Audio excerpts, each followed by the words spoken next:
Welcome to the League of Legends Champion Spotlight, featuring Tryndamere, the Barbarian King.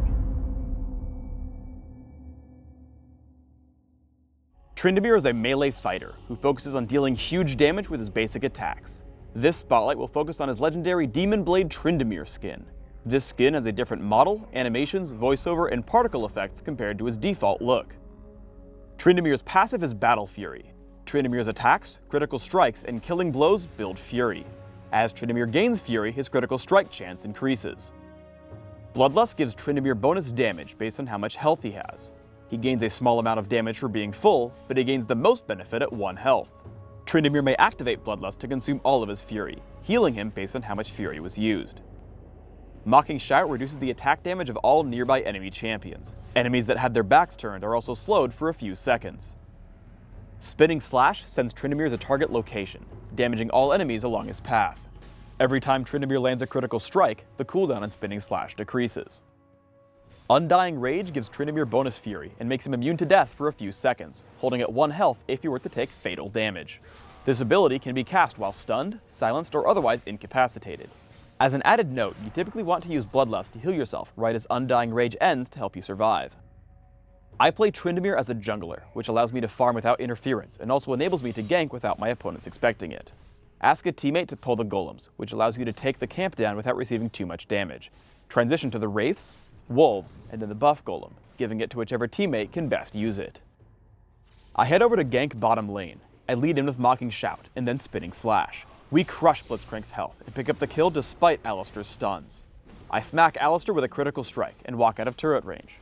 Seeing him get low, I play too aggressively. I'm about 1 minion kill from level 6, but instead of killing one to get my ultimate, I recklessly dive Alistar and die underneath the turret as I get stunned. When your ultimate is up, you can take most fights if you play well. Fighting Vladimir in mid lane, I start aggressively. I wait for Sanguine Pool, but unfortunately he turns around right as I use Mocking Shout. Thankfully, I can still chase him, using Flash and Spinning Slash to dive him underneath his turret. The scariest part here is getting away from the turret. Right as Undying Rage is about to time out, I take a turret shot, then use Bloodlust, letting me take another attack as I walk out of range. As I get into a fight in mid, I run once Alistar uses his ultimate. I head back in once Taric shows up, stunning Vayne. I take her down with just a few basic attacks and Spinning Slash. Turning to Vladimir, he's unable to sufficiently damage me as I deal tons of damage and have lifesteal.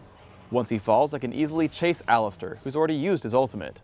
Thanks to Taric, I pick up 3 kills without even touching Undying Rage. I get pulled into the enemy turret by Blitzcrank. I run out and use Undying Rage right as I'm about to die. Yorick makes a clone of me with Omen of Death, while I try to focus Vladimir.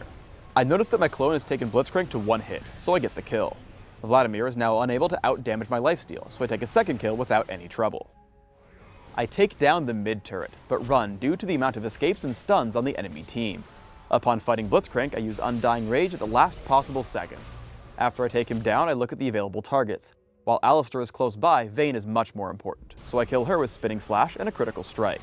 Undying Rage times out as I die, but I've been targeted by Yorick's Omen of Death, so in my short second life, I dive on a Tristana, picking up the kill before expiring. We get into a fight in the enemy jungle. Blitzcrank appears to be an easy target, so I go for him first. Unfortunately, his team shows up and he flashes out. Still healthy, I turn to Vladimir. I get him low, but his team shoves me into the wall. I turn on Undying Rage and chase him down with Spinning Slash. At this point, I should run up and around the wolf camp, flanking Blitzcrank, Tristana, and Vayne. Instead, I make the mistake of diving back down through Alistar, dying to Pulverize. Basically, always be aware that Tryndamere can disengage and get back into the action pretty frequently. Don't lock yourself into only thinking about attacking straight forward. One advantage of Tryndamere's extremely high damage output is that you can take down Baron Nashor very quickly.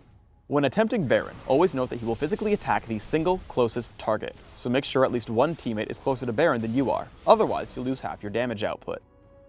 Upon spotting Vayne, I Spinning Slash just to get into range for Mocking Shout. The extreme slow allows us to catch up, and she turns around knowing that her escape is impossible. We keep chasing even though Alistar lands a great Pulverize.